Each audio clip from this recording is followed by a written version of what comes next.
واذكر في الكتاب إبراهيم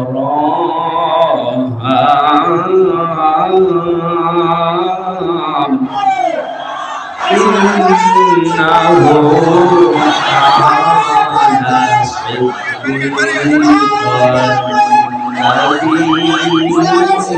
كان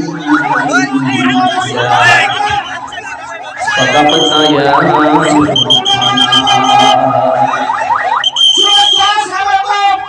عن أبي ذر رضي الله تعالى عنه قال صلى الله عليه وسلم من ادعى ليس له فليس منا وليتبوأ مقعده من النار رواه مسلم وما زادهم إلا إيمانا وتسليما اللهم صل على سيدنا مولانا محمد وعلى آل سيدنا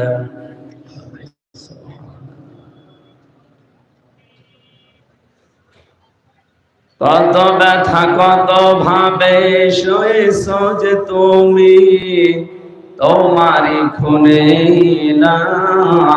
তায়েফের ভূমি ফেরেশতা এসে যায় ধ্বংসের হুকুম লৌহ মাখা মোহাম্মদ প্রাণেতে হাসরাত আল্লাহ ক্ষমা করো তায়েফবাসী এরা বসেনি তো আমি যে মোহাম্মদ হৃদয়ে মোহাম্মদ আলহামদুলিল্লাহ।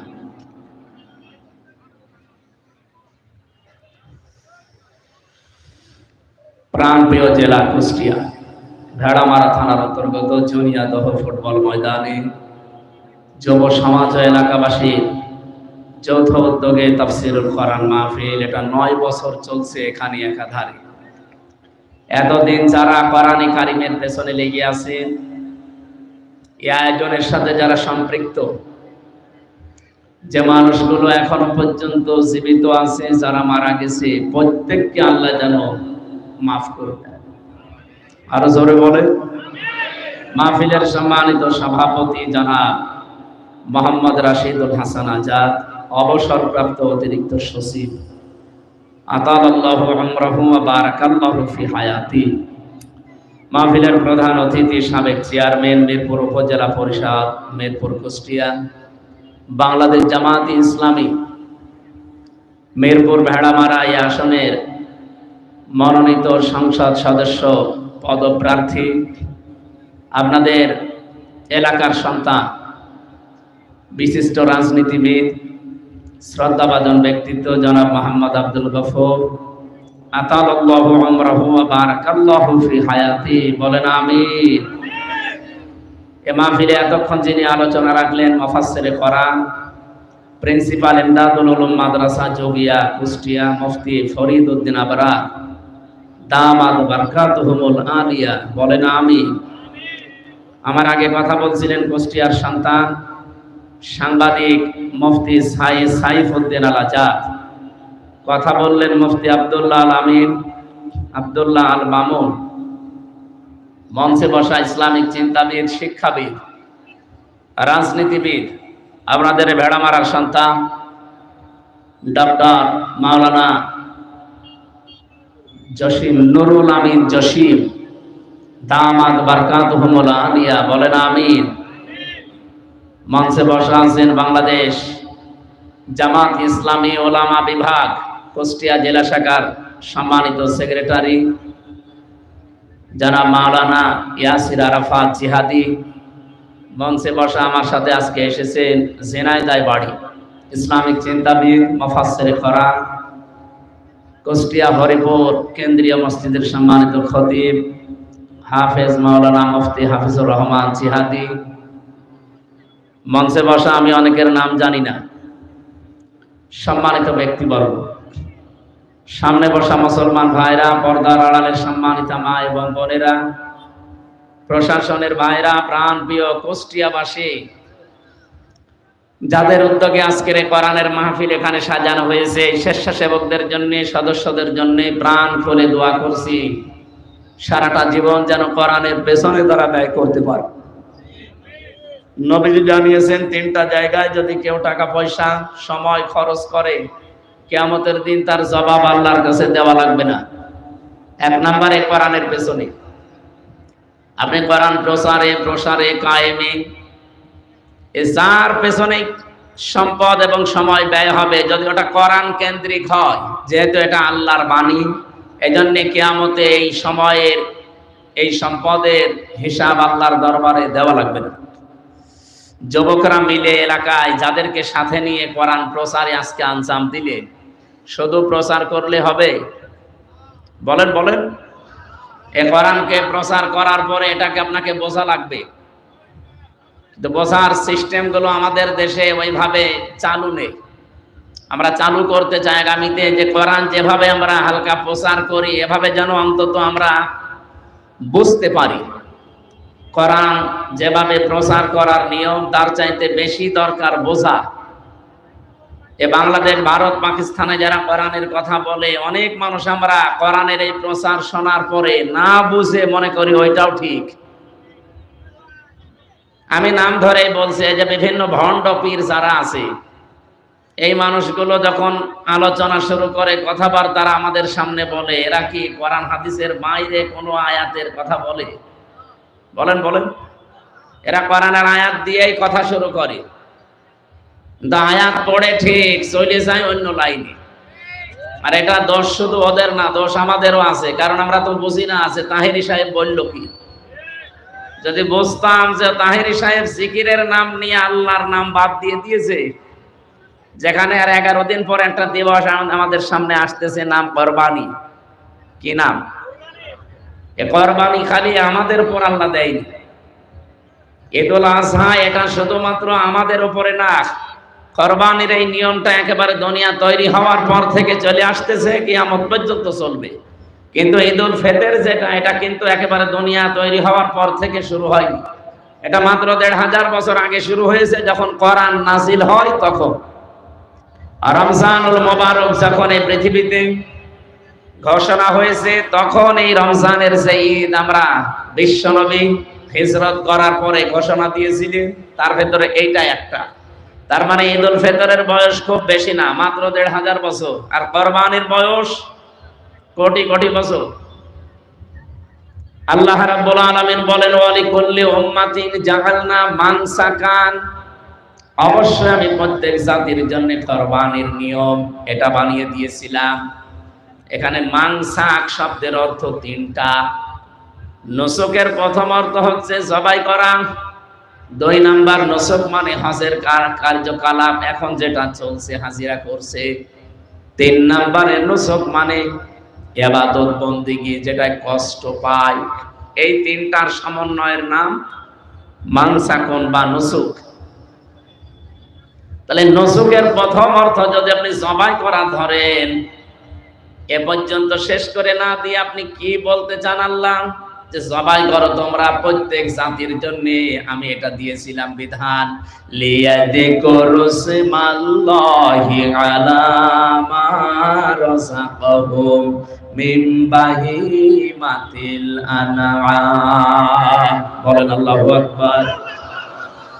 আল্লাহ বলেন, পশু শুধু জবাই করলেই হবে না, এ পশু জবাই করার আগে যেন আমি আল্লাহর নাম তোমরা নিতে পারো।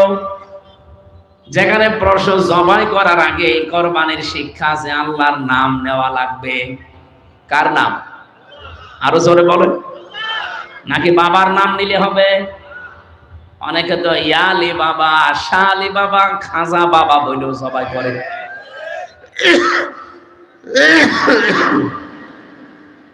এ ভেড়া মারায় কয়েক জায়গায় হয় আমি জানি স্যার, ভেড়া মারা হয় না? কত রকমের উল্টা পাল্টা মাজার বানিয়ে সেখানে আল্লাহর নাম বাদ দিয়ে অন্যের নামে সবাই হয়। কোরবানির প্রথম শিক্ষা এটা, যা করবেন কার নামে? আরো জোরে বলেন। যা করা লাগবে আল্লাহর নামে। এইটা বাদ দিয়েছিল যারা, দেখেন তাদেরকে আল্লাহ এত নিচে নামিয়েছে, এখন বুক ফুলিয়ে বলবে যে আমি অমুক, তাও বলতে পারে না। আপনি আল্লাহর নাম বাদ দিয়ে অন্য কাউকে ওখানে রিপ্লেস করবেন, এত পচানো পচাবে, দুর্গন্ধ সৃষ্টি হবে। এই জন্য আগামী থেকে যারা আসবেন, আল্লাহ বাদে অন্য কাউকে যেন সামনে নিয়ে আসার চেষ্টা করবেন না। আপনি কিছু বোঝেন তো নাকি আন্দাজে ঠিক বেঠিক বলছেন? বোঝেন কিছু? সুতরাং আমরা সামনে নিয়ে আসতে চাই কার নাম? কালিমাতুল্লাহি হিয়াল উলিয়া, আল্লাহু আজিজুন হাকীম। সব চাইতে উপরে থাকবে কার নাম বলেন তো? আমরা আর কাউকে উপরে রাখতে চাই না, সে বাবা হোক আর স্বামী হোক। অনেকে দেখি না, যে আসে সে উপরে তুলে ফেলে। কেন? ওখানে আল্লাহু আকবার লিখে দিতে পারেন না?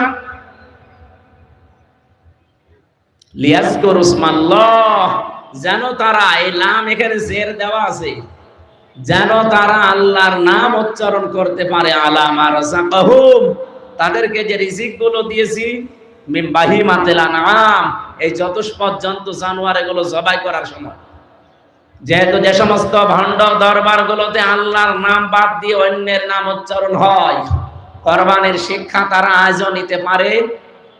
বলেন বলেন। আমার ভাইরা, আমি যে শিক্ষাটা এখান থেকে আমি নিজে পেয়েছি, আজকে থেকে কঠিন ভাবে সিদ্ধান্ত নেওয়া লাগবে, জীবনে যতদিন বেঁচে আছি আল্লাহ পাক ছাড়া কাউকে আমি উপরে নিয়ে যাব। আরো জোরে বলেন। যেহেতু কোরবানি এসেছে আমাদের সামনে, বেশি দিন আর নেই, 11 দিন বাকি আছে। মাত্র 11 দিনের ভেতরে আমাদের সিদ্ধান্ত পুরোপুরি নিতে হবে।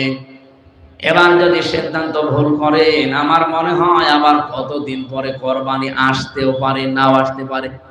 কারণ আপনার জীবনে হয়তো আপনি আর পাবেন না। এজন্য কোরবানির শিক্ষা আল্লাহর নাম উচ্চারণ। সেখানে দেখি আমার তাহেরি সাহেব আল্লাহর নামের পাশাপাশি উনি জিকির করে, ইয়া আলী বাবা, শাহ আলী বাবা, আল্লাহ বাবা, গোলাপ শাহ বাবা। গোলাপ শাহ কি এই জেলায় আছে? পাশে আছে। সুলাইমান শাহ। আপনি বলেন আল্লাহ বাদে অন্য কারো নামে জিকির করা জায়েজ আছে? অথচ ওনারা ওই জিকির গুলো যখন করে, কত মানুষ দেখে তাদের সাথে তাল দেয়। এই জন্য দেয় কারণে জাতি কোরআন বোঝে না। কোরআন হয়তো পড়তে পারেন আপনি, কিন্তু বুঝতেন না। এই জন্য পড়ার পাশাপাশি আপনাকে বোঝা লাগবে। তাহলে কেউ এই কুষ্টিয়া জেলায় এসে ধোঁকা দিয়ে আমাদেরকে আর বোকা বানাতে পারবে না। 3 নম্বরে শুধু বুঝলেই হবে না, যতটুকু বুঝলেন ওইটা আপনি প্রচার করবেন, যতটুকু বুঝেছেন ওইটা আপনি মানবেন। এটা 3 নাম্বার শর্ত। আমার মাঝে মাঝে মনে হয় এই 3 নাম্বারটা যদি আমরা সবাই মিলে আমল করতে পারতাম, যে আমি যতটুকু কোরআন পড়ি ততটুকু বুঝি, আর এতটুকু আমি প্রচার করব, এতটুকু আমি মেনে চলবো, এই দেশে কোরআনের অনুষ্ঠানের জন্য কোনোদিন অনুমতি নেওয়া লাগতো না। লাগে না এতদিন? এক কথা বলে না কেন? আর লাগবে কোনোদিন না, কারণ জাতি এখন কোরআনে কারীম নিজে মানে এবং প্রচার করার দায়িত্ব অলরেডি নিয়েছে। এটা শুধু আমির হামজার দায়িত্ব না। বাল্লিগু আন্নি ওয়ালাউ আয়া, বাল্লিগ না বাল্লিগু, বহু বছর এটা নবীজি বলেন তোমরা সবাই মিলে প্রচার করো। যদি একটা আয়াত তোমার জানা থাকে, তাহলে দল মত নির্বিশেষে আজ আমরা যারা নবীর উম্মত দাবি করি, বলেন তো এই আয়াতটা, এই হাদিসটা যদি আমরা মেনে চলতে পারতাম, এই 15 বছরে আলেমের কাছ থেকে কেউ মাইক কেড়ে নেওয়ার সাহস পেত না। আমার স্পষ্ট মনে আছে 19 সালে, এটা ঘুরিয়ে দেন, গলা ভেঙে যাচ্ছে, ঘুরিয়ে দেন, ঠিক আছে। বেড়ামারা আর্ট সেন্টারে এসেছিলাম, অনুষ্ঠানটা কমপ্লিট, আমি উঠবো, সেই সময় আল্লাহর বান্দারা উঠতে দিল না। কোথায় আছেন আপনারা আজ? আপনি তো আমির হামজাকে মানা করেন না, আপনি মানা করেছিলেন আল্লাহকে। কারণ আল্লাহর ওই কথাগুলো আমি শুধু অ্যাডভার্টাইজ করতাম। কথা বলেন ঠিক কিনা? কোরআনের প্রচারে যারা বিভিন্ন নাম দিয়ে বাধা দেন, আপনি তো হামজাকে বাধা দেন না, আপনি তো জামাত ইসলামকে বাধা দেন না, আপনি তো শিবিরকে বাধা দেন না, আপনি সরাসরি বাধা দেন আল্লাহ, নিজে আল্লাহকে। কারণ এই কথাগুলো আল্লাহরই প্রচার করার দরকার। আল্লাহর কথা উনি আমাদেরকে প্রতিনিধি করে পাঠিয়ে প্রচার করাচ্ছে। কারণ খলিফা শব্দের ব্যাখ্যায় আমি পড়েছি, খলিফা কাকে বলে আমরা অনেকেই জানি না। খলিফা মনে করে যে কাপড় চোপড় সেলাই করে ওইটাও খলিফা, চুল কেটে দেয় খলিফা, ভিক্ষা করে খায় খলিফা, এমনকি বিভিন্ন আস্তালায়, গাছতলায়, বাঁশতলায় যারা বসে আছে তাদের কাছে কিছুদিন থাকলে খলিফা, এর নাম খলিফা। খলিফা মানে স্থলাভিষিক্ত। আমি যেই কাজ করতাম আমি যেতে পারি না, আমি জসিম ভাইকে পাঠিয়েছি যে কাজটা করে আসো, এর নাম খলিফা। ওনাকে যদি কেউ অপমান করে, অপমান আমার গায়ে লাগবে। এই কথা বলে না কেন? কোরআন প্রচার করার দায়িত্ব আল্লাহর নিজের। যেহেতু আল্লাহর এটা সাজে না, তার শানের খেলাফ, এজন্য আল্লাহ আমাদেরকে পাঠিয়েছেন। ইন্নী জাইলুন ফিল আরদি খলিফা, আমি জমিনে খলিফা পাঠালাম, যাও। আপনি চিন্তা করেছেন কোনদিনই আয়াতটা নিয়ে? ইন্নী, অবশ্যই আমি, জাইলুন ফিল আরদি। আল্লাহ কিন্তু এখানে জাইলুন ফিল খানকা বলেন নাই যে আমি খানকায় খলিফা পাঠাবো। ইন্নী জাইলুন ফিল মাদারিসি খলিফা, মাদ্রাসায় খলিফা পাঠাবো। ইন্নী জাইলুন ফিল মাসাজিদি খলিফা, মসজিদে খলিফা পাঠাবো আল্লাহ বলেন নাই। আল্লাহ বলেন ইন্নী জাইলুন ফিল আরদি খলিফা, আমি জমিনে খলিফা পাঠাবো। কোন জায়গায়? আরো জোরে আরেকবার বলেন, আরেকবার বলেন। ও বাংলার মানুষের, আজ 54 বছর দেশটা স্বাধীন হয়ে গেল। আল্লাহর বান্দা আমরা যারা খলিফা দাবি করি নিজেদেরকে, আমরা আজ জমিনে নেই। কেউ মাদ্রাসায়, কেউ মসজিদে, কেউ মক্তবে, কেউ খানকায়। জমিন ফাঁকা পেয়েছে জালেমরা, 180 মাইল লেগে চালাচ্ছে। এবার আর চালাতে দেবেন? যেহেতু জমিন ফাঁকা পেয়েছিল, যা মনে তাই তাই করতো। এবার জমিন ফাঁকা নেই। এবার আমার মনে হয় নবীর নবীর উম্মতেরা, আল্লাহর যারা খলিফা, তারা এখন জমিনে আছে। আর এবার আমরা জমিনে থাকতে চাই না খানকায় দৌড় দেব? মাদ্রাসায়, মসজিদে, মক্তবে, কোথায়? জমিনে থাকা লাগবে। আল্লাহ আমাদেরকে জমিনেই পাঠিয়েছেন। যে আল্লাহ পাকের শানের খেলাফ এটা, ঘরে ঘরে এসে কোরআনের কথা প্রচার করা, এটা আল্লাহর মানায় না। ওই দায়িত্বটা আল্লাহ আমাদের মতো মানুষকে খলিফা বানিয়ে পাঠিয়েছে। বাংলার মানুষ ভালো করে শোনেন, রেকর্ড হচ্ছে, সারা দেশে ছড়াচ্ছে। এবার আর আল্লাহর খলিফারা কোনদিন জমিন ছেড়ে চলে যাবে।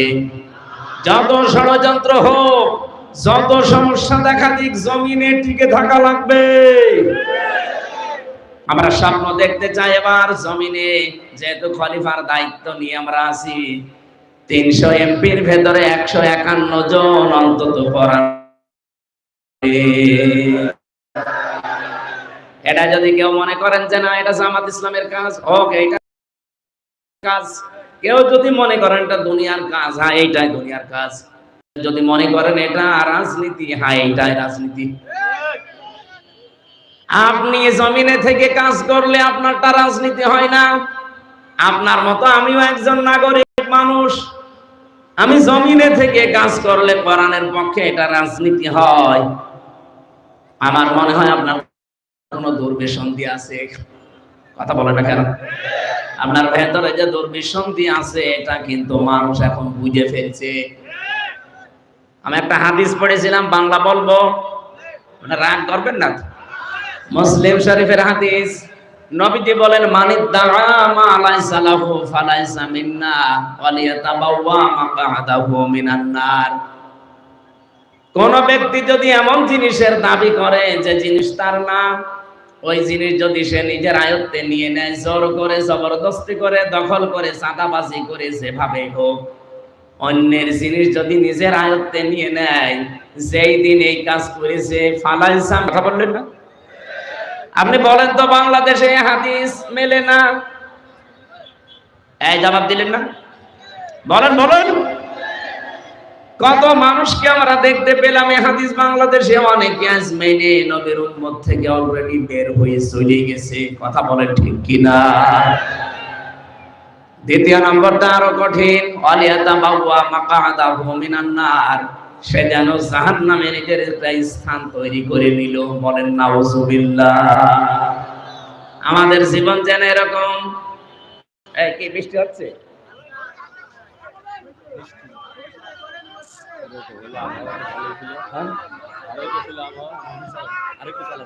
সুবহানাল্লাহ ওয়ালহামদুলিল্লাহ লা ইলাহা ইল্লাল্লাহ লা ইলাহা ইল্লাল্লাহ মুহাম্মাদুর রাসূলুল্লাহ। একটু বৃষ্টি সহ্য করা যাবে না? আমরা সব বাদ দিলাম, আর সময় যেহেতু নেই, বিস্তারিত ব্যাখ্যার দিকে যাওয়া যাচ্ছে না। আমরা এখন থেকে কোরআন বুঝতে চাই, এই কারণে কেউ যেন কোরআনের নাম নিয়ে এসে আমাদের ধোঁকা দিতে না পারে। বহু মানুষ এভাবে সারা দেশে ধোঁকা দিচ্ছে, মনে হয় যে কোরআন থেকেই বলছে, অথচ ওগুলো কোরআনের কথা না। 4 নম্বরে কোরআনে কারিমকে দাঁড় করানোর জন্য চেষ্টা করা লাগবে। আল্লাহ এই 4টা শর্ত মেনে কোরআনে কারিমের সাথে যারা সম্পৃক্ত আছেন কবুল করেন, বলেন আমিন। সূরা মারিয়াম 98টা আয়াত আছে, মাত্র একটা আয়াত পড়েছি, 41 নম্বর আয়াত। আল্লাহ রাব্বুল আলামিন যেহেতু কুরবানির সামনে, প্রথম কুরবানি আদম নবীর সন্তান থেকে সিস্টেম চালু হয়েছিল, আর আমরা যে পশু জবাই করে খাই এই সিস্টেম চালু হয়েছিল আমাদের জাতির পিতা ইব্রাহিম আলাইহিস সালাম থেকে। সেই কথাটা আল্লাহ আমাদেরকে কিছু নিয়ম নীতি শিখিয়েছেন আয়াতের মাধ্যমে। ওয়াযকুর ফিল কিতাবে ইব্রাহিম, এই কিতাবের ভেতরে ইব্রাহিমের আলোচনা আছে, এটা আপনি স্মরণ করেন। স্মরণ করেন মানে আপনি মানুষের কাছে বর্ণনা করেন। ইন্নাহু কানা সিদ্দিকান নাবিয়্যা, নিশ্চয় সে ছিল একদিকে সিদ্দিক আর একদিকে নবী। সিদ্দিক আর নবী এই দুইটা জিনিসের উপর আজকের আলোচনা ছিল আমার। 1 নম্বরে আমাদের জাতির পিতা ইব্রাহিম আলাইহিস সালাম, তিনি সিদ্দিক ছিলেন। সিদ্দিক মানে সত্যবাদী। শুধু সত্য কথা বললেই মানুষ সত্যবাদী হয় না, সত্যকে সত্য জানার পর দ্বিধাহীন চিত্তে একেবারে সব চিন্তা ভাবনা বাদ দিয়ে যারা মেনে নিতে পারে ইব্রাহিম নবীর মতো, তারা হচ্ছে সিদ্দিক। আজ বাংলাদেশে সেই সময় অলরেডি এসে গেছে। কথা বলে না কেন? সামনের সময় হক এবং বাতিলের, কোনটা সত্য কোনটা মিথ্যা, ইব্রাহিম নবী খোঁজ করে অনুসন্ধান করে পেয়েছিলেন, আর আমাদের চোখে আঙ্গুল দিয়ে আমরা অনেকে দেখিয়ে দিচ্ছে। সুতরাং সত্যকে সত্য জানার পর দ্বিধাহীন চিত্তে প্রশ্ন ছাড়া পেছনের কান বাদ দিয়ে সব কিছু ছেড়ে দিলে যারা মেনে নিতে পারে তারা হচ্ছে ইব্রাহিমের সন্তান। আর যারা সত্যকে সত্য জানার পরও মানতে চায় না দুনিয়ার কোন স্বার্থ পেয়ে, ওরা ইব্রাহিমের সন্তান না নমরুদের সন্তান? আমরা নমরুদের সন্তান হতে চাই, সন্তান হব কার? আরো জোরে বলেন। আমি 7টা কিরাতের ভেতরে 2 কিরাত তেলাওয়াত করেছিলাম, ইব্রাহিম ইব্রাহাম। এই তেলাওয়াত কিন্তু কিরাতের ভেতরে কিছু শিক্ষা ছিল। আজকে তো বড় মানুষটা ডিস্টার্ব করে ফেলছে। এই এটা দেওয়া যাবে না ভাই, এটা সব আপনারা বসেন, আপনারা বসেন। আমার ভাইরা, আজ জাতির লক্ষ্যে আমরা চোখে আঙ্গুল দিয়ে হক কোনটা বাতিল কোনটা দেখিয়ে দেই। যারা বুঝতে চায় না চোখের ভেতরে আমরা আঙ্গুল ঢুকিয়ে দেই, এই দেখেন হক এটা বাতিল। এরপরও দেখে মানুষ শুধু আমাদেরই দোষ দেয়।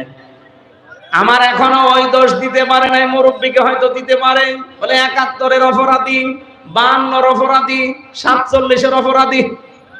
আরে ভাই, শুধু 71, 52, 47 তোলেন কেন? আপনি 24-এর কথা বলতে পারেন না? বলেন। দেশ এখন আর 71, 52, 47-এ চলবে না, এখন দেশ চলবে 24-এর চেতনা অনুযায়ী। আপনারা রাজি আছেন না? কারা রাজি আছেন 24-এর চেতনায় দেখে লিল্লাহে তাকবীর।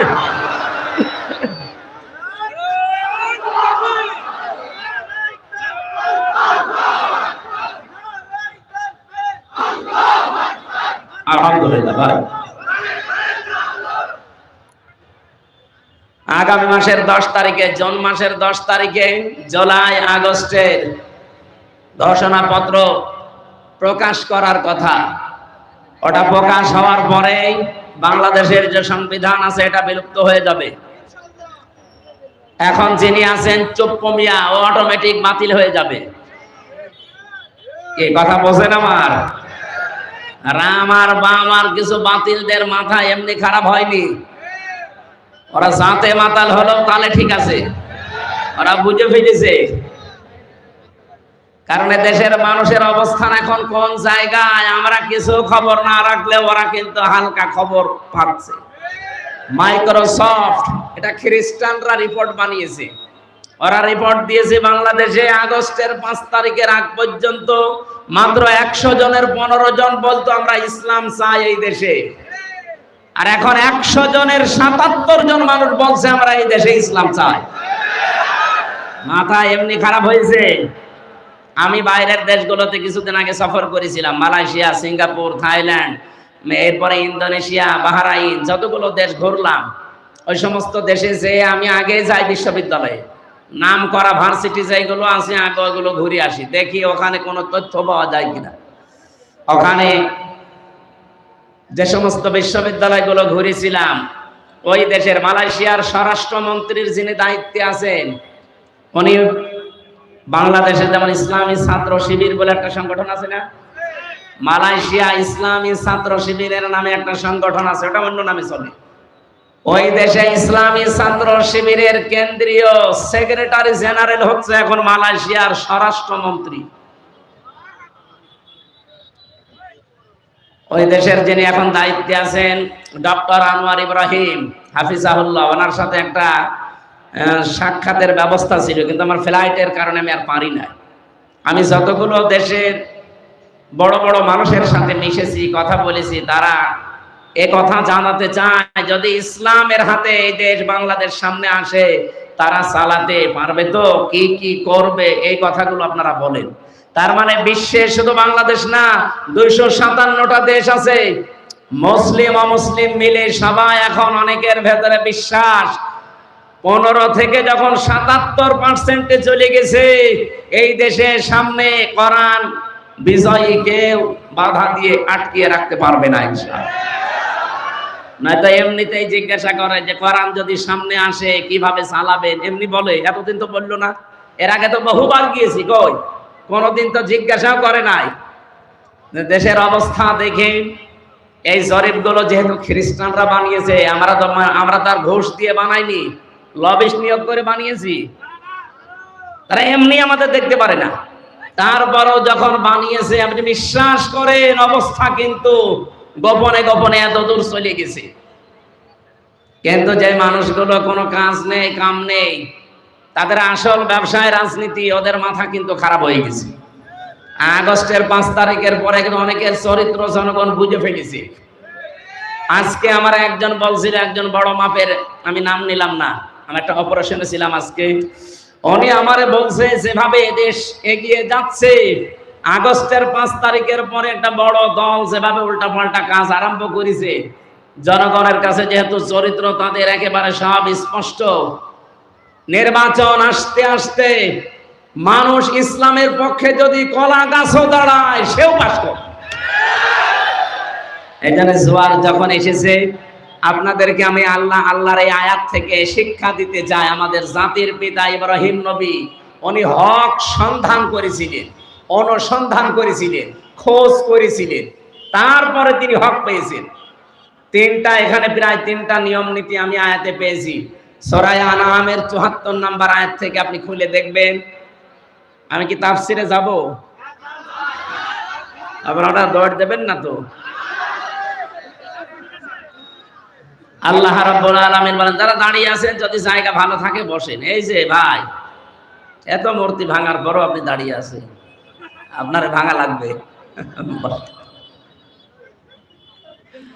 রব্বুল আলামিন বলেন, ওয়াইদ ক্বালা ইব্রাহিমু লিআবিহি আযারা তাত্তাখিযু আসনামান আলিহা ইন্নী আরাকা ওয়া কওমাকা ফি যালালিম মুবিন। আমাদের যিনি জাতির পিতা, যার কাছ থেকে কোরবানি পশু জবাই করার মাধ্যমে যেটা খেয়ে ফেলা হয়, এই নিয়মটা আমরা ইব্রাহিম নবীর সুন্নাত এখান থেকে পেয়েছি। এর আগে যদি পেতাম তাহলে আর খাওয়া যেত না। আদম নবীর জামানায় এই পশু জবাই করার নিয়ম ছিল, কিন্তু ওটা এরকম ময়দানে রেখে আসা লাগতো। আকাশ থেকে আগুনের ঝলক এসে ওটা পুড়িয়ে ফেলতো। যদি টাকা হালাল হয় পুড়ে যেত, আর যদি 2 নাম্বার হয় সালমান এফ রহমানের মতো পড়ে থাকতো। আমার মনে হয় ওই শরীয়ত যদি এখন থাকতো, কত হাসিসে ধরা খেত, কত মানুষের আত্মীয় স্বজন সব নষ্ট হয়ে যেত, বউ চলে যেত। তুমি 2 নাম্বার। রব্বুল আলামিন বলেন, ইযি ক্বাররাবা কুরবানান ফাতুকবিলা মিন আহাদিহিমা ওয়া লাম ইউতাকাব্বাল মিনাল আখার ক্বালা লা আকতুলান্নাকা ক্বালা ইন্নামা ইয়াতাকাব্বালুল্লাহু মিনাল মুত্তাকিন। বলেন আল্লাহু আকবার। সূরা মায়েদার 27 নম্বর আয়াতের শেষের দিকে আছে 6 নম্বর পারা 11 নম্বর পৃষ্ঠার 8 নম্বর লাইনে আছে। এটা ফি জিলালিল কোরআন থেকে বলছি।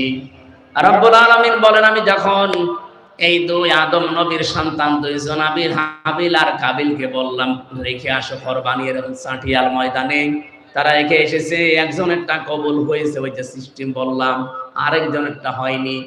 যারটা হয়নি সে তো চিন্তা করবে যে কেন হলো না, আমি কেন আল্লাহর দরবারে মনোনীত হতে পারলাম না, আমার এই কোরবানি কেন কবুল হইল না, এই চিন্তা করার দরকার ছিল। কিন্তু না, অবশ্যই ক্বালা লা আকতুলান্নাকা, এই হাবিল তুই আমার বয়সে ছোট, তোর শরীরে শক্তি কম, তোর যোগ্যতা মেধা সব আমার চাইতে কম, এরপরও তোরটা কবুল হয়ে গেল, আমারটা হইল না। তোরে আমি আর বাঁচতে দেব না, তোরেই মেরে ফেলবো। আপনি বলেন তো, এটা কি মানুষের কাজ না কাবিলের কাজ? কাবিল মানুষ ছিল না? আমার তো মনে হচ্ছে অবস্থা দৃষ্টে সেই দুনিয়ার প্রথম সময় যখন আল্লাহ কাবিলকে আর হাবিলকে পাঠিয়েছিল, আবার মনে হচ্ছে কাবিলের অনেক রূহ এই দেশে এখন ফিরে এসেছে। নিজে ভালো হতে পারে না জনগণের কাছে, নিজের চরিত্র ভালো না, নিজে চাঁদাবাজ, বাকিটা আর বললাম না। মানুষ আপনাকে গ্রহণ করে না কেন, সেগুলো আবিষ্কার করেন না। তোদের করে কেন, তোরেই মেরে ফেলবো। এটা কি মানুষের কাজ না কাবিলের কাজ? বাংলাদেশে কাবিল নেই? কাবিল আছেন কারা? হাত তোলেন তো। একজন আছে। আরে কাবিল না, আমি হাসির জন্য বলি না, বহু কাবিল এখন বাংলাদেশে অলরেডি তৈরি হচ্ছে। দিন যত যাচ্ছে কাবিল তৈরি হচ্ছে। কথা বলেন না কেন? আরে ভাই, নিজেরটা চিন্তা করেন না একবার। আরে ভাই, কাহিনী পাঁচজন এসেছেন, আপনি তাফসীর মাহফিল লিখেছেন, তাফসীর আকারে কথা বলছে, আমি একটু বাইরে যাইনি। ভালো করে শোনেন, নিজেরটা কবুল না হলে চিন্তা ভাবনা করার দরকার ছিল কি, এত কষ্ট করে 2.5 লাখ টাকা দিয়ে কোরবানি কিনলাম, আমারটা হয় না, আমি কি তাহলে আসলেই খারাপ? আমার কর্মজীবন কি ঠিক নেই? আমার চরিত্র কি আসলে ভালো হয়নি? এই চিন্তা করে আরো নিজেকে সংশোধন করার দরকার ছিল না। ও বলছে ক্বালা লা আকতুলান্নাকা, লামে তাকিদ নুনে সাকিলা, ওই হাবিল তোরে আমি আর বাঁচতে দেব। তোরটা কেন কবুল হয়েছে? এই 54 বছরে যারা নিজের মেধা, যোগ্যতা, চরিত্র দিয়ে, কাজ কাম দিয়ে জনগণের আস্থা অর্জন করে ফেলেছে, আপনি তাদেরই মেরে ফেলতে চান? মেরে ফেলে আপনি জনগণের মন পাবেন? ক্বালা ইন্নামা ইয়াতাকাব্বালুল্লাহু মিনাল মুত্তাকিন। হাবিল ওই দিন বলেছিল, ভাই আপনি আমার চাইতে বয়সে বড়, আপনার শক্তি বেশি, আপনি আমার আগে দুনিয়ায় এসেছেন, কিন্তু কান খাড়া করে শোনেন, ইন্নামা, ইন্নার পরে মা যোগ হলে বাংলা অর্থ আসে একমাত্র, কেবলমাত্র, শুধুমাত্র, হবেই হবে, এটাই। এরকম 33টা অর্থ আছে। হাবিল বলতে চেয়েছিল, হে ভাই, আমি গ্যারান্টি দিতে পারি শুধুমাত্র, কেবলমাত্র, একমাত্র আল্লাহ মুত্তাকিদের জিনিসপত্র গ্রহণ করে থাকে। এই জন্য তিনি কব্বালা দেননি, এটা কব্বালু দিয়েছেন। এটা মজারে, বর্তমান, ভবিষ্যৎ, প্রেজেন্ট, ফিউচার। হাবিল বলতে চেয়েছিল, ভাই আপনাকে শুধু না, কিয়ামত পর্যন্ত যারা দুনিয়ায় আসবে সবাইকে আমি আজকে জানিয়ে দিলাম, আল্লাহ শুধু মুত্তাকিদের ইবাদত বন্দেগী, কুরবানি গ্রহণ করছে এবং ভবিষ্যতেও করবে। এইজন্য আগামীর কুরবানি যদি কবুল করাতে হয়, জোর জবরদস্তি করা, দখলবাজি করা, সাদাবাজি করা বন্ধ করা লাগবে। চরিত্র ভালো করেন, নিজেকে সংশোধন করেন। 2.5 লাখ টাকা লাগবে না, 2.5 টাকার কোরবানি হলেও কবুল হয়ে যাবে ইনশাআল্লাহ। এটা যেহেতু ওই শরীয়ত ছিল আদম নবীর সন্তান থেকে আমাদের নবীর আগ পর্যন্ত, কিন্তু আমাদের নবী না, ইব্রাহিম নবীর আগ পর্যন্ত। ইব্রাহিম নবী থেকে শুরু করে আরেকটা শরীয়ত আমরা পেয়েছি, যেটা এই যে পশু জবাই করে আর আগুনে পুড়িয়ে ফেলা লাগে না, এটা আমরা খেয়ে ফেলতে পারি। রব্বুল আলামিন বলেন, তোমাদের এই জাতির পিতা তিনি সিদ্দিক এবং নবী হয়েছিলেন কি করে জানো? তার বাবা ইব্রাহিমকে ডাক দিয়ে বললেন, হে আমার শ্রদ্ধাভাজন পিতা, আজর আতাত্তাখিযু আসনামান আলিহা। হারফে ইস্তেফহাম, প্রশ্নবোধক চিহ্ন, এটা ইন্টারগেটিভ সেন্টেন্স। তিনি ডাক দিয়ে বললেন, বাবা আপনি কি এই মূর্তিগুলোর প্রণাম করেন, পূজা করেন, এদের কাছে মাথা নত করেন? ইন্নী আরাকা ওয়া কওমাকা ফি দালালিম মুবিন। আমি দেখতে পাচ্ছি অবশ্যই আপনি এবং আপনার জাতি সবাই বিভ্রান্তির ভেতরে, স্পষ্ট গোমরাহির ভেতরে আছেন। কারণ যার সামনে মাথা নত করলেন ও তো নিজেও কিছু করতে পারে না। ইয ক্বালা লিআবিহি ইয়া আবাতি ইন্নী ইয়া আবাতি লিমা তা'বুদু মা লা ইয়াসমা'ু ওয়া লা ইউবসিরু ওয়া লা ইউগনি আনকা শাইআ। এরা কথা বলতে পারে না, দেখতে পারে না, কোনো উপকারও করতে পারে না, কেন আপনি এই কাজ করেন? বাবাকে কথাগুলো বলতে বলতে দলিল দেওয়া লাগবে, এজন্য নিজেও তো কিছু দেখা লাগবে। আল্লাহ পাক বলেন, আমি ইব্রাহিমকে এমন এমন কিছু দেখিয়েছিলাম, ওয়াকাযালিকা নুরি ইব্রাহিমা মালাকুতাস সামাওয়াতি ওয়াল আরদি ওয়া লিয়াকুনা মিনাল মুকিনিন। ওদের ভেতরেই বেড়ে ওঠা একজন মানুষ, ওদের বংশে জন্ম নেওয়া একজন মানুষ কি এমন হয়ে গেল, কি দেখলেন হঠাৎ করে তিনি তার জীবনধারা পাল্টিয়ে ফেললেন, কথার ধরনও পাল্টিয়ে গেছে। তিনি বললেন, হে আমার বাবা, নড়তে পারে না, কথা বলতে পারে না, দেখতে পারে না, উপকার করতে পারে না, কেন তাদের ইবাদত করেন? হযরত ইব্রাহিম কেন তো শক্ত কথা বলেছিলেন জানেন? আল্লাহ বলেন, আমি ইব্রাহিমকে এমন কিছু দেখিয়েছিলাম আসমান আর জমিনের। কি দেখিয়েছিলাম? মালাকুত। এই শব্দের ব্যাখ্যা ইফসিরাল কোরআনে সাইয়্যিদ কুতুব রাহমাতুল্লাহ আলাইহি অনেকগুলো অর্থ দিয়েছেন। আল্লাহ পাকের নবী ইব্রাহিম এই শক্ত কথা তার বাবাকে বলার পেছনে কারণ ছিল এমন এমন নিদর্শন আল্লাহ তাকে দেখিয়েছেন, আসমান জমিনের পরিচালনার ব্যবস্থা এবং রাজত্বে, আল্লাহর যে রাজত্ব চলছে আসমান আর জমিনে, এই ক্ষমতা হযরত ইব্রাহিম নিজের চোখে অবলম্বন করেছিলেন। ওয়ালিয়াকুনা মিনাল মুকিনিন, তিনি দৃঢ় বিশ্বাসীদের অন্তর্ভুক্ত হয়ে গেলেন। এতটুকু পর্যন্ত তিনি দৃঢ় বিশ্বাস করতে পারেন না, একটা একটা করে তিনি অনুসন্ধান করছিলেন। এখানে তিনটার কথা বললাম না? ফালাম্মা জান্না আলাইহিল লাইলু রাআ কাওকাবা ক্বালা হাযা রাব্বি। তিনি সন্ধ্যাবেলা দেখলেন আকাশে তারকা মিটমিট করে জ্বলছে, বললেন এটা আমার রব হবে।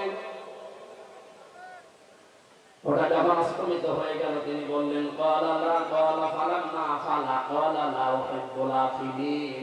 যেটা অস্তমিত হয়ে যায়, সামনে থেকে যেটা সরে যায়, যেটা অদৃশ্য হয়ে যায়, যেটা কোনো অস্তিত্ব নেই, আসে চলে যায় না, এমন জিনিস আমি ভালোবাসি না। এরপরে তিনি চাঁদ দেখলেন, একই কথা বললেন। وجهي للذي فطر السماوات والأرض حنيفا وما أنا من المشركين সূরা নামের 79 নম্বর আয়াতে আছে হযরত ইব্রাহিম বললেন জাতির লোকেরা আমি আজকে আমার চেহারা ঘুরিয়ে দিলাম। কার দিকে ঘুরিয়েছি জানেন? আসমান আর জমিনের যিনি উদ্ভাবক। এখানে ফাতারা শব্দটা আছে, তাফসিরে যারা পড়তে পারে ফাতারন শব্দের বাংলা অর্থ হচ্ছে নমুনা ছাড়া, মডেল ছাড়া, আকার আকৃতি ছাড়া যিনি বানাতে পারেন তার আরবি নাম হচ্ছে ফাতির। আমার আল্লাহ আসমান বানিয়েছে আর একটা দেখে দেখে, বলেন বলেন, জমিন বানিয়েছে আর একটা দেখে দেখে, কোন রকমের মডেল ছাড়া, নমুনা ছাড়া, কোন আকার আকৃতি ছাড়া আল্লাহ নিজের মন মতো করে প্রথমে আসমান বানিয়েছেন। আমি ওই আল্লাহর দিকে ঘুরলাম হানিফা, আমি একনিষ্ঠ ভাবে ঘুরলাম। ওমা আনা মিনাল মুশরিকিন, আমি মুশরিক না। সুবহানাল্লাহ বলতে পারেন না? যেই বলেছেন আমি মুশরিক না, তোমাদের মতো মূর্তি পূজা, গাছ পূজা, আগুন পূজা, দরগা পূজা, দুর্গা পূজা এগুলো আমি আর করি না। আমি এমন একজনের ঠিকানা পেয়েছি যার দিকে আমি একনিষ্ঠ ভাবে ঘুরলাম। ইয়া বাতিনি কদ জানি মিনাল ইলমি মা লাম ইয়াতিকা ফাত্তাবিউনি আহদিকা সিরাতান সাবিয়্যা। হে বাবা, আমার কাছে জ্ঞান এসেছে যেটা আপনার কাছে আসে নাই। আপনি আমার অনুসরণ করেন, আপনাকে আমি সরল এবং সঠিক পথ দেখাবো। ইব্রাহিম নবী এখন দেশে নেই, আছে? বলেন বলেন। ইব্রাহিমের সন্তান আছি আমরা, বুকে হাত দিয়ে আমরা গ্যারান্টি দিতে পারি আমরা ইব্রাহিমের সন্তান। ঠিক ওই মন নিয়েই বলছি কুষ্টিয়াবাসী, আমাদের কাছে এমন জ্ঞান আছে যে জ্ঞান আপনাদের কাছে নেই। সুতরাং একেবারে গ্যারান্টি নিয়ে সত্য বিশ্বাস নিয়ে আপনার কাছে আমি এই মন নিয়ে এসেছি। আপনি অনুসরণ করেন, যা বলছি মেনে চলেন, সরল এবং সঠিক পথে যাবেন। আর কসম আপনি সরল সঠিক পথ পেয়ে যাবেন। এতটুকু বলতে দেরি হযরত ইব্রাহিমের সবচাইতে বেশি আপন যে লোকটা তার বাবা ডাক দিয়ে বলেছিল ক্বালা আরাদিবুন আনতা আন আলিহাতি ইয়া ইব্রাহিম। হে ইব্রাহিম, তুমি কি আমাদেরকে, আমার ইলাহগুলোকে তুমি কি পরিত্যাগ করার কথা বলো? এখানে ইলাহ বলতে ওই জামানায় নাই, মূর্তি পূজা করতো তারা, তাদেরকে বুঝিয়েছেন। এখন বলেন এই হাজার হাজার পরে এখন ইলাহ শব্দের ব্যাখ্যা আপনি কি করবেন? আনতা আন আলিহাতি ইয়া ইব্রাহিম, হে ইব্রাহিম, আমাদের ইলাহগুলো সম্পর্কে তুমি কি আমাদেরকে দূরে সরাতে চাও? এখন ইলাহ শব্দের প্রথম ব্যাখ্যা হচ্ছে আইন কানুন যে তৈরি করতে পারে তাকে ইলাহ বলে। আর 54 বছর মানুষের তৈরি করা আইন দিয়ে, নিয়ম দিয়ে চলছে।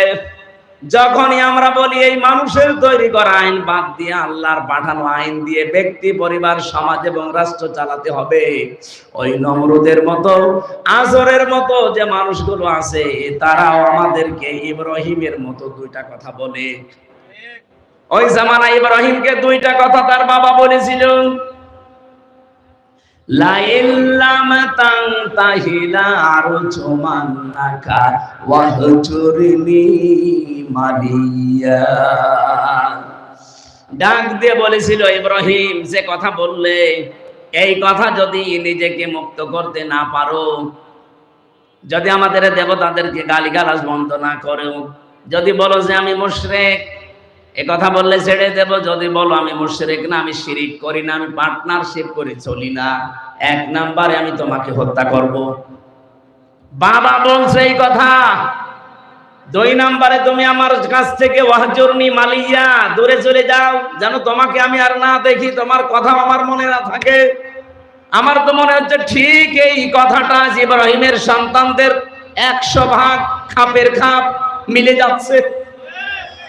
আমরা যখন ওই আল্লাহর কথা তুলে ধরি, আল্লাহর আইনের পক্ষে কথা বলি, ঠিক যারা মানুষের তৈরি করা আইন কানুন জমিনে কায়েম করতে চায়, এতদিন যাদেরকে আমরা অভিভাবক মনে করতাম, বড় ভাই বলতাম, দাদা বলতাম, ঠিক জানো তারা এখন আমাদের জানের শত্রু হয়ে দাঁড়াচ্ছে। ইব্রাহিমকে বলেছিল লাইল্লাম তানতাহিলা আরজুমান্নাকা, লামে তাকিদ নুনে সাকিলা, তোরে আমি মেরেই ফেলবো, হত্যা করে ফেলবো। আজ বিভিন্ন জায়গায় আওয়াজ তুলছে না, বলেন ওয়াহজুরনি মালিয়া, অথবা আমার কাছ থেকে দূরে চলে যাও। দেশ থেকে দাঁড়িয়ে দেওয়ার জন্য কত রকমের কায়দা কৌশল এখন তৈরি করছে সামনে। আপনারা যত কিছু করেন না কেন, আমরা নমরুদের সন্তান না, আমরা ইব্রাহিমের সন্তান। আরো জোরে, জোর হলো না? ইব্রাহিম বলেছিলেন ওয়াতাসিলুকুম ওয়ামা তা'বুদুনা মিন দুনিল্লাহি ওয়া আদউ রাব্বি ওয়া লা মা'কুম বিদুআইকা রাব্বি শাকিয়্যা। তোমরা যাদের সাথে আর শরীক করো মানুষের তৈরি করা আইন নিয়ে, কেউ দুর্গা পূজায়, কেউ দুর্গা পূজায়, কেউ বীর পূজাকে থেকে আমি শুধু আল্লাহকে ডাকবো, আমার রবকে। অলাম আকুম বিদুআইকা রব্বি শাকিয়্যা, আমি আশা করছি আমার রব আমাকে হতভাগ্য করবে না, আমার ডাকে আল্লাহ সাড়া দেবে, সেই বিশ্বাস আমাদের নেই। আরো জোরে বলেন আছে কিনা? সুতরাং একনিষ্ঠ ভাবে যারা ফিরে এসেছি, বিপদ আপদ মুসিবত ষড়যন্ত্র এক আর দুই আসবে, কারণ এখনো নমরুদের বাচ্চারা দুনিয়া থেকে শেষ হয়ে যায়নি। এমনকি ইব্রাহিমের সন্তান যারা, তারা আমরা যেমন শেষ হয়ে যায়নি, বিপরীত যারা নমরুদ তারা শেষ হয়ে গেছে। আমরা বেঁচে থাকলেও লাভ, মরে গেলেও লাভ। আর নমরুদ বেঁচে থাকলেও ক্ষতি, মরে গেলেও ক্ষতি। হযরত ইব্রাহিম তিনি আল্লাহর পরিচয় খুঁজতেছিলেন, অনুসন্ধান করতেছিলেন, শেষ পর্যন্ত তিনি পেয়ে গেলেন, মেনে নিলেন। আর আমরা এমনিতে তিনি সিদ্দিক হয়েছেন। সত্যকে সত্য জানার পরে বাবা বিপক্ষে, বংশের লোক বিপক্ষে, দেশের মানুষ বিপক্ষে আগুনে দিয়েছে, এরপরও তিনি সত্যকে ছাড়েননি। আল্লাহ বলেন তুমি সাধারণ শুধু খলিল না, তোমাকে আমি খলিল দিয়েছিলাম পরীক্ষার কারণে, আজকে থেকে তোমার আরেকটা নাম দিলাম, ইন্নাহু কানা সিদ্দিকান, তুমি সিদ্দিক। সত্যকে সত্য জানার পরে দুনিয়ার সব পেছনে ফেলে যারা মেনে নিতে পারে, এরা সিদ্দিক। এই সিদ্দিক বাংলাদেশে বড় অভাব। খালি আমরা আবু বকর সিদ্দিক হয়ে বসে আছি, কিন্তু সিদ্দিক যে কিভাবে হওয়া লাগে, হযরত আবু বকর এমনি সিদ্দিক হননি। এমন একটা কঠিন বিষয় তিনি বিশ্বাস করেছিলেন, যেটা আল্লাহ পর্যন্ত বলতে গিয়ে আশ্চর্য হয়ে গেছে। সুবহানাল্লাযী আসরা বিআবদিহি লাইলাম মিনাল মাসজিদিল হারাম ইলাল মাসজিদিল আকসা। আল্লাহ নিজে পর্যন্ত আশ্চর্য হয়ে গেছে ঘটনাটা বলতে, এই জন্য তো সুবহান ব্যবহার করবে। যেই ঘটনা বলতে আল্লাহ নিজে আশ্চর্য হয়ে যায়, সেই ঘটনা যখন আবু জেহেল শুনেছে, একবারই বলেছে মুহাম্মদ মিথ্যাবাদী। শুধু এতটুকুই বলে নাই, বলছে পাগল হয়ে গেছে লোকটা। আবু বকরের কাছে বলার পরে এক দৌড়ে গেলেন নবীজির কাছে, হে নবী আপনি কি এটা বলেছেন যে মেরাজ হয়েছে আমার? বললেন হ্যাঁ। তোমার বিশ্বাস হয় না? হযরতে আবু বকর সিদ্দিক এ কথা বলতে দেরি, নবীজি বললেন হ্যাঁ আমার মেরাজ হয়েছে, তোমার বিশ্বাস হয় না? হযরত আবু বকর বলেন আমি বিশ্বাস করেছি, এমন সারা জীবন নদীর পানি এদিকে চলছে, হঠাৎ করে আপনি বললেন নদীর পানি উল্টা দিকে যাচ্ছে, এক সেকেন্ডও দেরি করব না আমি বিশ্বাস করতে। নবীজি বললেন ও আবু বকর, এত বড় কথা তুমি বিনা প্রশ্নে দ্বিধাহীন চিত্তে বিশ্বাস করে নিলে, তোমারে আমি আজকে আর খালি হাতে ফেরত দিতে পারি না। আজকে থেকে তোমার নামে একটা লকব লাগিয়ে দিলাম, তুমি শুধু আবু বকর না, তুমি আবু বকর সিদ্দিক। তিনি সত্যকে সত্য জানার পরে আবু জেহেলের মতো ডিনাই করেননি, পেছনে ফেলে রাখেননি, মিথ্যা প্রতিপন্ন করেননি। সত্যকে সত্য জানার পরে দ্বিধাহীন চিত্তে প্রশ্ন ছাড়া মেনে নিয়েছিলেন, এই জন্যই তিনি সিদ্দিক। আর কিয়ামতের দিন আল্লাহ চারটা ভাগ করবেন, মিনান নাবিয়িনা ওয়াস-সিদ্দিকিনা ওয়াশ-শুহাদা ওয়াস-সালিহিন। প্রথম কাতার থাকবে নবীদের, এরপরে সিদ্দিকদের, এরপরে শহীদদের, এরপরে সালিহিন বান্দাদের। নবীদের কাতারে তো আমরা উঠতে পারবো না, কারণ ওটা নির্ধারিত। সিদ্দিকদের কাতারে ওঠা যাবে যদি সত্যকে সত্য জানার পরে দুনিয়া একদিকে আর আপনি যদি মেনে নিতে পারেন। আমার কথার অর্থ যদি না বুঝে থাকেন হাত তোলেন যে আমি বুঝি নাই। সত্যকে সত্য জানার পরে যারা প্রশ্ন ছাড়া দ্বিধাহীন চিত্তে যারা মেনে নিতে পারবেন, কিয়ামতের দিন তারা সিদ্দিকে আকবরের সাথে উঠবেন। আমরা সিদ্দিক খুঁজে পাই না, মনে করি সত্য কথা বললেই সিদ্দিক হয়ে যায় না। সত্যকে সত্য জানার পরে মেনে নেওয়ার মতো মন তৈরি করেন, এইটা আজ অনেকের তৈরি হচ্ছে না। ইব্রাহিম নবী খোঁজ করে সত্য পেলেন, আর আমরা আঙ্গুল দিয়ে দেখিয়ে দেই, এরপর আপনি মানতে চান না। কোন কারণে বলেন তো? আপনি কিসের সিদ্দিক? খালি কোরআনের আয়াত পড়ে আমরা শুধু আন্দাজে আয়াত আরবিতে পড়ার পরে বাংলা যদি ব্যাখ্যা করে, তখন আপনি আর সিদ্দিকও থাকতে পারেন না, গালিগালাজ করেন। ইয়া আইয়ুহাল্লাযীনা আমানুত্তাকুল্লাহা ওয়া কুনু মা'আস সাদিকিন, ঈমানদারেরা আল্লাহকে ভয় করো আর যারা সত্যবাদী তাদের সঙ্গে থাকো। এই সত্যবাদী কারা? এই পৃথিবীতে কমপক্ষে যারা 5টা কাজের আঞ্জাম দিতে পারবে তারা সত্যবাদী। কারা? কোরআনে কারীম যদিও এই কাজকে আকাবা বলে ইঙ্গিত দিয়েছে কোরআনে, ফালাকতাহামাল আকাবাতা ওয়া মা আদরাকা মাল আকাবা। রব্বুল আলামিন বলেন না, সে গিরিপথ পার হতে রাজি না, অথচ এই গিরিপথই পার হওয়া লাগবে সফল হতে হলে। যদি কেউ বলে আমি সিদ্দিক, তাহলে অবশ্যই তাকে গিরিপথ পার হওয়া লাগবে। হে নবী, আপনি কি জানেন এই গিরিপথটা কি? ফাক্কু রাকাবা, এটা হচ্ছে দাস মুক্তকরণ। আয়াত ইবনে কাসিরের ব্যাখ্যা, যদিও ওই জামানায় মানুষ বেচা কিনা হয়তো দাস দাসীর প্রচলন ছিল, কিন্তু এখন ব্যাখ্যা করবেন কি করে? এখন ব্যাখ্যা করতে হলে ফাক্কু রাকাবার ব্যাখ্যা হচ্ছে মানুষের তৈরি করা আইন, এগুলোর গোলামি যারা করে, এখান থেকে যারা আল্লাহর তৈরি করা আইনের পক্ষে নিয়ে আসে, এই মানুষগুলোই হচ্ছে সিদ্দিক। আরে ভাই, আমরা তো মানুষের তৈরি করা আইনের গোলামি করতে বলি না, আমরা বলি আল্লাহর গোলামির কথা। কথা বলেন ঠিক কিনা? যারা এই দেশে আল্লাহর আইনের কথা বলে, আল্লাহর আইনের পক্ষে, আল্লাহর দাসত্ব করার জন্য, মানুষের দাসত্ব থেকে মুক্ত করার জন্য, 1 নাম্বার গুণ, 73টা দল আছে এই দেশে। কোন দলের এই গুণটা আছে আপনি বলেন? আপনি আন্দাজে বলবেন না, আপনি ভেবে চিন্তেই বলেন। 73টা দল এখন কাজ করছে মানুষের তৈরি করা আইন থেকে আল্লাহর দাসত্ব করার জন্য। কারা চেষ্টা চালাচ্ছে আপনি বলেন তো, একবারে বলেন। যারা করছে আপনি তাদের পক্ষে থাকবেন। 2 নম্বরে যারা নিঃস্ব, অসহায়, এতিম, না মিসকিন, মিসকিন আর এতিম কিন্তু এক না। এতিম শব্দের শাব্দিক অর্থ হচ্ছে যারা খাবারের ধান্দায় থাকে, আর একটা অর্থ হচ্ছে যাদের মা বাবা নেই। কিন্তু মিসকিন মানে সাকানা স্কুল থেকে, মিসকিন মানে যার বসবাসের ঘর বাড়ি নষ্ট হয়ে গেছে, মাথা গোজার ঠাঁই নেই, এমন মানুষের সামনে যারা যারা দাঁড়ায়, এই মানুষগুলো হচ্ছে আল্লাহর ভাষায় সিদ্দিক। সত্যকে সত্য জানার পরে এগিয়ে গেছে। আগস্টের 5 তারিখের পরে দেখবেন মে মাসে, জুন মাসে এই দেশে বন্যা এসে অনেকের ঘর বাড়ি, মাথা গোজার ঠাঁই নষ্ট করে দিয়েছিল। কথা বলে দেখেন, কত দল আছে এই দেশে বলেন? একটা দলকে আমরা এগিয়ে যেতে দেখলাম না। ওই ফেনীতে, ওই কুড়িগ্রামে, ওই সিলমারির চরে যারা ভেসে গেছে, বাড়ি ঘর নেই, নিজেদেরও চলে না, এরপরও দেখলাম এই মানুষগুলো সেখানে যে সাধ্য মতো ত্রাণ দিচ্ছে। টাকা আপনার ছিল না, কয় টাকা দিয়েছেন আপনি? এ কাজ তো আপনার টাকায় হবে না, কারণ আপনাকে আল্লাহ সত্যবাদী হিসাবে গ্রহণ করে নাই।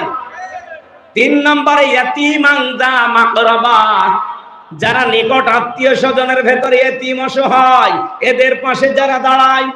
কিন্তু বাস্তবতা এত কঠিন, এই বাংলাদেশে অনেক মানুষ আমরা আছি, নিজের আত্মীয় স্বজনের ভেতরে যদি গরিব হয়, আপন বোন গরিব, তার পরিচয় দিতে চাই না। আর ধর্ম বোন পাতিয়েছি মিরপুরে, বছরে 3 বার করে যাই। কথা বলে না কেন? না, আপনি এখনো সিদ্দিক হতে পারেননি, আপনি আসহাবুল মাইমানা হতে এখনো পারেননি। এই কাজটা যারা করে আপনি মিলান, যারা নিকট আত্মীয় স্বজনের খোঁজ খবর নেই, তাদের পাশে গিয়ে দাঁড়ায়, নিজের চলে না তারপরেও দাঁড়ায়। এরা এমনি দাঁড়াতে পারে না, এদের পরিবারগুলো ঠিক এইভাবে তারা গড়ে তুলেছে। বাংলাদেশে বহু মানুষ দাঁড়াতে পারেন না তাদের পরিবারের কারণে, আমি তো জানি। এই গুণটা আপনিও অর্জন করতে পারতেন, এতিমান যা মাকরাবা, কিন্তু পারছেন না।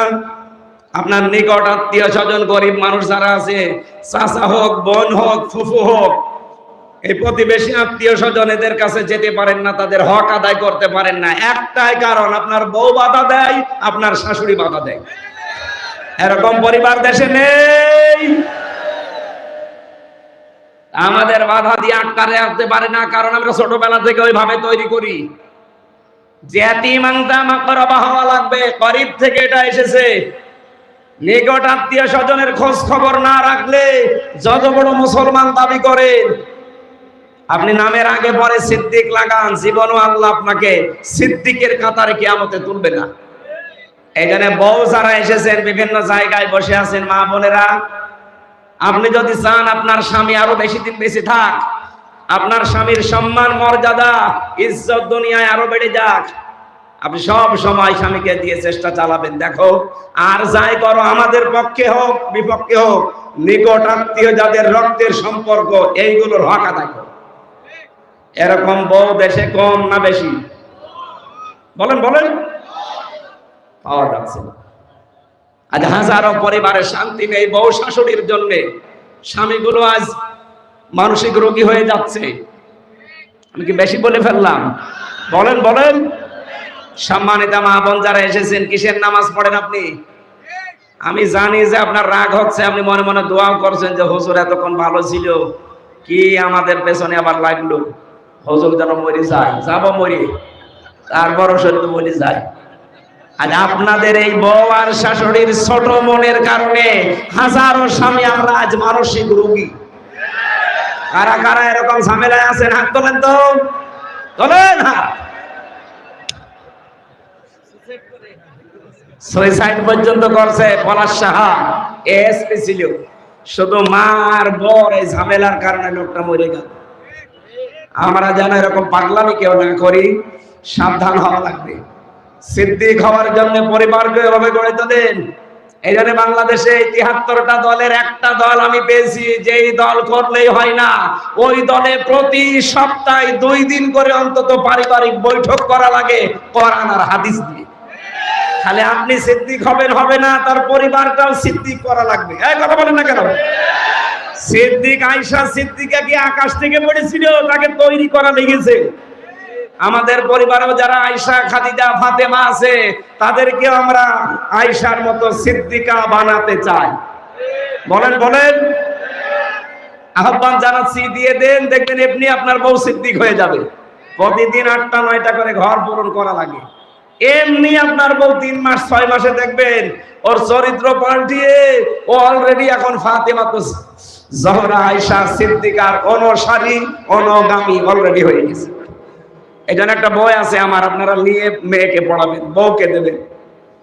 আদর্শ 6 জন আদর্শর জীবন নিয়ে লিখেছি। মেয়েদের কারা কারা আদর্শ, এই গাড়িতে আছে এটা, যদি থাকে কোনো জায়গায় আশপাশে কোনো দোকানে, গাড়িতে কোনো জায়গায় মাহফিল হলে ওইটা নিয়ে পড়াবেন। মেয়েদের এই ছোট মনটা যদি বড় হয়ে যায় না, এই ব্রড মাইন্ডের মন হয়, ন্যারো মাইন্ডের বাদ দিয়ে আমাদের পরিবারগুলো হয়ে যাবে এক একটা জান্নাতের মতো। আজ হাজারো পরিবারে সন্তান নিজের মাকে বাবাকে বিনা কারণে আলাদা করে দিচ্ছে, কোনো অভাব নেই, এরপরও আলাদা করে দিচ্ছে, শুধু ওই বর ছোট মনের কারণে। আর ওই বউকে ফসলায় ওর মা, ওখান থেকে শাশুড়ি। এরকম ডেঞ্জার শাশুড়ি আছে কার? আমার ভাইরা, 4 নম্বরে গুণ পেয়েছিলাম কোরআনে কারিমের সূরা বালাদে, ইয়াতীমান যা মাকরাবা আও মিসকিনান যা মাতরাবা। ধোলা মলিন যারা, নিঃস্ব যারা, নিজের শরীরের ভেতরে ঘাম ঝরে, যে মানুষগুলো চেহারায় ক্লান্তি শ্রান্তি লেগে থাকে, এই মাতরবা মানে তুরব থেকে এসেছে, ধোলাবালি যাদের শরীরে লেগে থাকে, এদের কাছে যারা এগিয়ে যায়, আমি নিজের চোখে দেখাই যে কোরআন আমার সামনে, এই যে বিশাল তাপদাহ চলছিল বাংলাদেশে, আমি ওই সময় খুলনা বাগেরহাট মংলা ছিলাম, 49°C চলছিল। ফেসবুকে দেখলাম ভিডিও, বাংলাদেশে কুষ্টিয়া জেলা জামাতের পক্ষ থেকে মৌসুমপুর গেটে চড়হাসে, ওই লাহিনী বটতলায় ত্রিমোহনীতে বিভিন্ন জায়গায় তারা স্যালাইন পানি শরবত নিয়ে এই ধনী মলিন যারা খেটে খায় তাদের সামনে এগিয়ে দিচ্ছে। এরা তো কর্মসূচি নিয়েছে কোরআন থেকে, আর আপনি কোথা থেকে নিয়েছেন? আপনার কি টাকা কম আছে? কথা বললে অনেকে মনে কর হুজুর খালি ওই দিকে টেনে বলেন, আরে ভাই ওদের সাথে মিলিয়ে যায়, আমি করবো কি? আপনার সাথে তো মেলে না। এত বড় তাপদাহ চলে গেল, কয় টাকা খরচ করেছেন আপনি? অথচ যারা খরচ করলো ওদের দিকে তাকান, ওদের নিজেদেরই সংসার চলে না। 20 টাকার পানির বোতল, 10 টাকার স্যালাইন, 8-10 টাকার শরবত মিলে 40-50 টাকায় ধনী মলিন মানুষকে খাওয়াচ্ছে। ওরা কর্মসূচি হাতে নিয়েছে কোরআন থেকে, কারণ ওরা সিদ্দিক। কিয়ামতের দিন আবু বকর সিদ্দিকের সাথে, ইব্রাহিম খলিল সিদ্দিকের সাথে তারা উঠবে। জোরে বলেন সুবহানাল্লাহ। আল্লাহ পাক বলেন এরপরও আরো কিছু গুণ আছে। সুম্মা কানা মিনাল্লাযীনা আমানু ওয়া তাওয়াসাউ বিস-সাবরি ওয়া তাওয়াসাউ বিল মারহামা ইলা আখিরি আয়াত। এরা ঈমান আনবে, ঈমানের ভেতরে কোনো ভেজাল রাখবে না। ঈমানের ভেজালের নাম হচ্ছে শিরিক। ঈমানের ভেজালের নাম কি? আরো জোরে বলেন, বলেন বলেন, ভালো করে বুঝবেন। আমি 3 বার বলেছি, কিন্তু ঈমানের ভেজালের নাম কি? আজ বাংলাদেশে ঈমানের ভেজালের শিরিক আছে না নেই? এই যে এখন কাবায় যাচ্ছে মানুষ, সূরা আলে ইমরানের 93, 94, 95 নাম্বার আয়াতগুলো একটু মিলাবেন বাড়িতে। আল্লাহ পাক বলেন ফিহি আয়াতুম বায়্যিনাতুম মাকামু ইব্রাহিম ওয়া মান দাখালাহু কানা আমিনা ইলা আখিরি আয়াত। আল্লাহ বলেন আমার এই কাবার এরিয়ার ভেতরে বহু নিদর্শন আছে, তার অন্যতম নিদর্শন মাকাম ইব্রাহিম। আমার এই কাবার চত্বরের ভেতরে যারা প্রবেশ করবে তারা নিরাপত্তা পেয়ে যাবে। এই গ্যারান্টি কার? আরো জোরে। বাংলার মুসলমানেরা বলেন তো, বাংলাদেশ কি কাবা শরীফ? জবাব দিলেন না। কুষ্টিয়া কাবা শরীফ? তাহলে আল্লাহ যে দিলেন ওমান দাখালাহু কানা আমিনা, এই ঘরে প্রবেশ করলে সে নিরাপদ।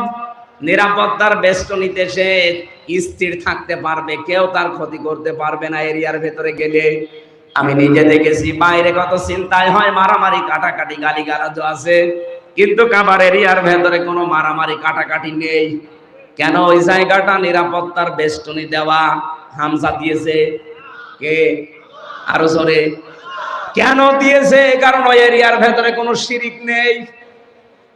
কাবার এরিয়ার ভেতরে কোনো শিরিক নেই, এ কারণে আল্লাহ বলেন আল্লাযীনা আমানু ওয়া লাম ইয়ালবিসু ঈমানাহুম বিজুলমিন উলাইকা লাহুমুল আমনু। সূরা আনআমের 82 নাম্বার আয়াতের প্রথম অংশে আছে, যারা ঈমান আনার পরে ঈমানের সাথে শিরিক মিশ্রণ করে না, এখানে জুলুম মানে শিরিক, শিরিক মিশ্রণ যারা করে না, উলাইকা লাহুমুল আমনু, এই মানুষগুলোই আল্লাহ বলেন এই মানুষগুলোই নিরাপত্তার হকদার। আমি আবার বলছি, বাংলাদেশ যেহেতু কাবা শরীফ না, এটা নিরাপত্তার চাদর দিয়ে ঢেকতে হলে শিরিক মুক্ত করা লাগবে। কথার অর্থ বুঝে ফেলেছেন? বাংলাদেশ যদি সত্যি এখন নিরাপত্তার চাদর দিয়ে ঢাকা লাগে, পাশের প্রতিবেশীর দেশ থেকে আন্তর্জাতিক যত ষড়যন্ত্র সব মোকাবেলা করার জন্য, নিরাপত্তার জন্য দেশের ইমানদারদের শিরিক মুক্ত হওয়া লাগবে। বলেন বলেন, শিরিক কি? আল্লাহ যেটা পারে ওইটা অন্য কেউ পারে, এই বিশ্বাস করার নাম শিরিক। আরে শিরিক যারা করে তারা মুশরিক। কথা বলেন না কেন? সন্তান দিতে পারে কে? অন্য কেউ পারে। আইন দিতে পারে কে? অন্য কেউ পারে। যারা বলেন যে না আল্লাহর আইন আছে, মানুষের তৈরি করা আইনগুলো আমরা কায়েম করতে চাই, যে দলের লোক আপনি হন, আপনি মুশরিক। আপনার কারণে এত নিরাপত্তাহীন হয়ে যাচ্ছি আমরা। আমরা কোরআনে কারিমের বিধান দিয়ে দেশটা চালিয়ে ইমানকে শিরিক মুক্ত করার মাধ্যমে কাবার এরিয়ার মতো ৫৬,০০০ বর্গ মাইলকে নিরাপত্তার চাদর দিয়ে বেষ্টন দিতে চায়। আমার কথার অর্থ বোঝা গেছে? উলাইকা লাহুমুল আমন।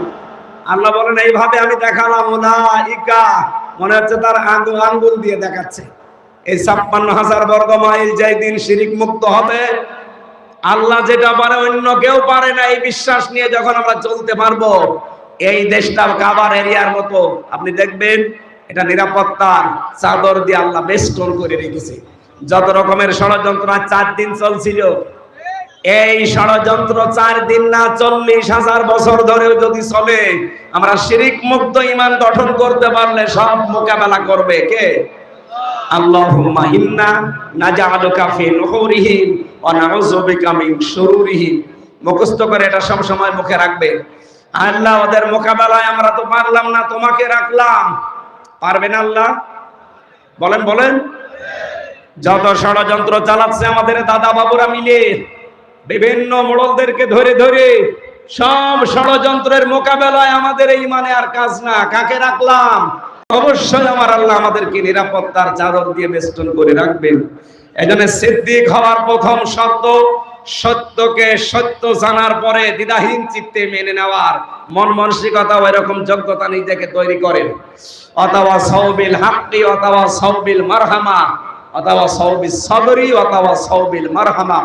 তারা সবরের উপদেশ দেবে, পরিস্থিতি যত কঠিন হোক ধৈর্য ধারণ করা লাগবে, এইটাই হচ্ছে একমাত্র ঔষধ। কি কথা বলেন না কেন? উযিনা লিল্লাযিনা ইয়াকাতালুনা বিআন্নাহুম যুলিমু। আল্লাহ বলেন অনুমতি দেওয়া হয়েছে জিহাদের যারা জুলুমের শিকার হয়েছিল তাদেরকে। এই আয়াতটা নাযিল হয়েছিল সেই সময়, আমি প্রেক্ষাপট মিলিয়ে দেখেছি, ওই সময় ১৩ বছর নবীজি অত্যাচার জুলুম সহ্য করেছিলেন। একটাই তার অস্ত্র ছিল ধৈর্য। কি ছিল? বলেন বলেন। ১৩ বছর একাধারে জুলুম অত্যাচার সহ্য করেছেন, কিন্তু ঔষধ ছিল মাত্র একটা, ধৈর্য। ধৈর্যের পরে ১৩ বছর পার হয়ে তিনি পেলেন উযিনা। আল্লাহ বলেন অনুমতি এবার দিয়ে দিয়েছি। আল্লাযীনা ইয়াকাতালুনা বিআন্নাহুম যুলিমু। তোমরা এবার লড়াই করো, সংগ্রাম করো, ওদেরকেও মারতে পারো, কারণ তোমরা মাজলুম। উনি তো ১৩ বছর পরে অনুমতি পেয়েছিলেন। বাংলাদেশে আমরা মুসলমানের আজ ১৫ বছর পরে অনুমতি পেয়ে গেছি।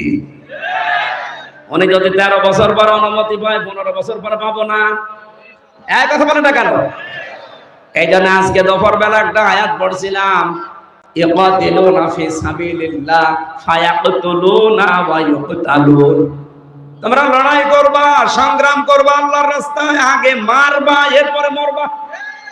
আগে মায়ের খাবা এরপরে মারবা না, আগে মারবা এরপরে মরবা। এখন মার দেওয়ার জন্য যে সিস্টেম দরকার ওগুলো আমরা জানি না, কারণ আমাদের হাতে ওরকম কিছু নেই। ওইগুলো এখন তৈরি করা দরকার। আজ পাকিস্তান একটু দাঁড়িয়েছিল, এরা নমো নমো করে টের পাচ্ছিল। শেষ পর্যন্ত বাপ ডেকেছে, সৌদি আরব ধরে হয়নি, আমেরিকারে ধরে বলছে বাবা বাঁচান। আমার মনে হচ্ছে এখন ফায়াকতুলুনা ওয়া ইউকতালুন। দেশি বিদেশি যত ষড়যন্ত্র আমাদের বিরুদ্ধে আছে, আমরা তো ১৩ বছর না ১৫ বছর পার করে ফেলেছি। আমাদেরকেও আল্লাহ অনুমতি দিয়ে দিয়েছে। এখন আমাদেরকেও শক্তি অর্জন করা লাগবে, মিডিয়া হাতে নেওয়া লাগবে। এই কথা বলছেন? আজ ওদের ছেলে মেয়েরা ডাক্তার হয়, আমাদেরকেও ডাক্তার বানাতে হবে। ওরা ডাক্তার দিয়ে আমাদের মারবে, আমরা ডাক্তার দিয়ে ওদেরকে বাঁচাবো।